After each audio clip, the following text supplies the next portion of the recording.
Sebenarnya, apa yang sedang kamu pikirkan? Bab 570. Berpikir bahwa dia mungkin tidak akan pernah bisa melakukan hal ini untuk suami dan anaknya di masa depan.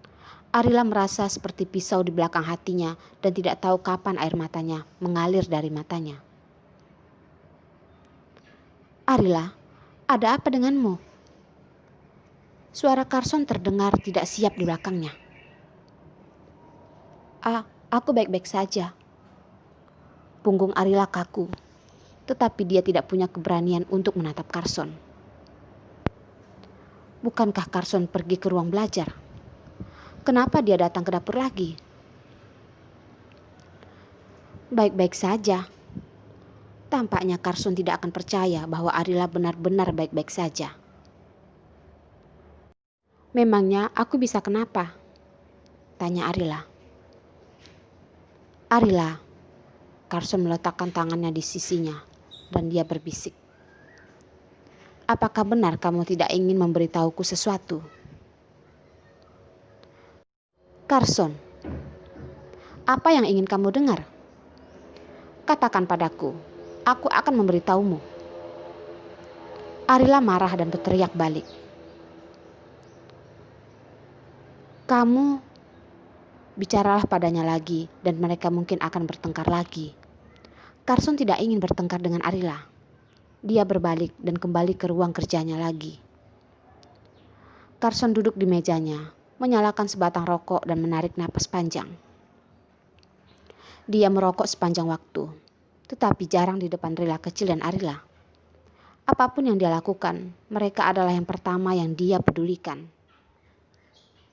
Tetapi hari ini, dia benar-benar marah. Arila menyembunyikan banyak hal di dalam hatinya dan tidak mengatakan apa-apa pun pada Carson. Carson sudah berkali-kali mengatakan itu pada Arila, bahwa dia adalah suaminya dan seseorang yang bisa Arila andalkan seumur hidup. Tapi bagaimana dengan dia? Arila sepertinya tidak pernah mendengarnya. Sudah lama dia selalu begitu. Pada akhirnya, dia harus melakukan apa agar dia bisa berubah sedikit, bahkan jika hanya sedikit, Carson akan puas. Tapi lihat Arila, dia bahkan tidak mau berbicara dengannya. Carson selesai menghisap rokok yang dijepitkan ke jarinya. Dia mengambil ponselnya dan berseru. Apakah seseorang melihat Ferdian? Ketika dia menelpon Arila hari ini, dia baru saja menerima berita dari Ferdian. Dia ingin berbicara dengannya. Tetapi mendengarkan nada suaranya, dia sepertinya tidak akan mengatakan apa-apa. Mengetahui bahwa dia berada dalam suasana hati yang tidak enak, Carson meletakkan pekerjaannya dan bergegas ke taman kanak-kanak. Untungnya dia tidak membiarkan orang-orang itu terus menjadi sombong. Rila kecil terluka dan dia tertekan. Tetapi Arila menyimpan semua yang ada di hatinya dan bahkan membuatnya lebih tertekan. Lebih dari sekali, dia bahkan memikirkannya, meraihnya dan memberinya pelajaran. Membiarkannya mengerti isi hatinya. Apa arti kata suami? Namun, dia tidak bisa marah pada Arila. Suara Henry dengan hormat datang dari ganggang telepon. Tuan Carson, Ferdian telah kembali ke rumah dengan selamat. Kali ini dia tidak diculik. Dia ditipu oleh orang-orang yang ingin membuatnya diculik. Tujuannya adalah untuk meyakinkan istri Anda tentang bukti di tangannya dan membiarkan dia meninggalkanmu. Setelah mendengarkan, Carson dengan tenang tidak berbicara. Ferdian biasanya sangat pintar. Kenapa jadi seperti orang bodoh dalam hal ini? Diejek dengan tepuk tangan, tetapi dia tidak tahu apa-apa tentang itu. Namun, Carson juga bisa memahaminya. Lagi pula, orang yang mati itu adalah ayah biologis Ferdian. Bagaimana dia bisa tidak percaya apa yang dikatakan ayahnya kepadanya sebelum dia meninggal? Bawalah Ferdian untuk menemuiku besok. Carson harus memberitahu Ferdian kenyataannya yang sebenarnya dan tidak membiarkannya menyebabkan masalah lagi. Setelah itu dia mematikan telepon dan Carson menyalakan sebatang rokok lagi dan mengambil beberapa isapan. Setelah merokok, dia menyalakan komputernya untuk mempersiapkan konferensi Trans Samudra. Setelah menyelesaikan proyek, dia akan memberi liburan besar untuk dirinya sendiri. Dia tidak peduli tentang apapun. Apa yang sudah seharusnya dia lakukan, sudah dia lakukan.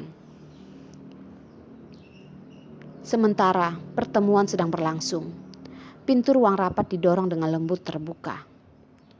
Rila kecil mendorong pintu hingga terbuka, mengeluarkan kepala setengah bundar, mengerjap kepada ayahnya dengan mata besar dan berkata, "Ayah, Rila mau ayah bermain dengan Rila." Ketika Carson mendengar suara Rila kecil, dia mendongak dan ekspresi serius langsung menjadi lembut. "Ayah sedang rapat. Rila datang untuk duduk bersama ayah sebentar ya, dan ayah bermain dengan Rila kecil sebentar, oke?" "Baik, ayah." Rila kecil menghampiri ayahnya dengan mian-mian, dan Carson mengangkatnya dan duduk di pangkuannya, melanjutkan konferensi video. Untuk situasi seperti itu, orang-orang yang mengadakan konferensi video lintas laut dengan Carson juga eksentrik. Ketika mereka memulai konferensi semacam ini, bos besar mereka juga memberi anak-anak popok untuk memberi makan anak mereka. Tidak heran mereka terbiasa dengan hal-hal seperti itu. Rila kecil duduk di pangkuan ayahnya dan mendengarkannya berbicara dengan banyak orang di dalam video. Meskipun dia tidak mengerti apa yang mereka bicarakan sama sekali, Rila kecil mendengarkan dengan penuh minat dan dengan bijaksana untuk tidak mengganggu ayahnya. Hingga akhir pertemuan, Carson mematikan komputernya dan mencium wajah Rila kecil. Dia berkata, "Rila, apakah lukanya masih sakit?" Ibunya dari tadi tidak berbicara. Dia pergi ke dapur untuk mencari ibunya, dan ibunya selalu tidak fokus. Jadi dia tahu bahwa ibunya pasti memiliki sesuatu. Ini urusan orang dewasa. Anak-anak tidak bisa membantu. Jadi dia datang menemui ayahnya. Dia berharap ayahnya bisa membantu ibunya. Rila kecil tidak ingin melihat ibunya tidak bahagia. Dia berharap ayah dan ibunya bahagia. Dia baru bisa merasa senang. Ibu sedang serius memasak untuk Rila kecil dan ayah. Dia bukan tidak bahagia. Kita akan menunggunya di sini dan makan nanti ya. Carson tidak ingin anak-anak tahu tentang urusan orang dewasa. Ibu dan ayah tidak bahagia. Jadi Rila ingin melihat kartun saja. Ya, ayah akan membuka film kartun untuk Rila. Tapi Rila hanya bisa menontonnya sebentar ya. Akan sangat menyakitkan mata jika Rila terlalu lama menonton. Ya ayah, Rila mengerti. Si kecil selalu begitu patuh mendengarkan kata-kata ayahnya. Rila kecil kita adalah yang paling pintar. Ayah, akankah adik laki-laki dan perempuan nanti terlihat seperti Rila atau adik perempuan di masa depan? Matanya menatap bentangan tanah. Tidak peduli seperti apa saudara laki-laki dan saudara perempuannya nanti, dia harus dapat menerima. Adik yang lahir dari ibu tentu seperti mirip dengan Rila. Mereka akan seindah Rila. Akankah Rila kecil menyukai mereka nanti? Ya, Rila sangat menyukainya. Rila juga menginginkan saudara perempuan yang mirip dengan boneka Barbie. Sehingga banyak boneka cantik dapat bermain dengan Rila.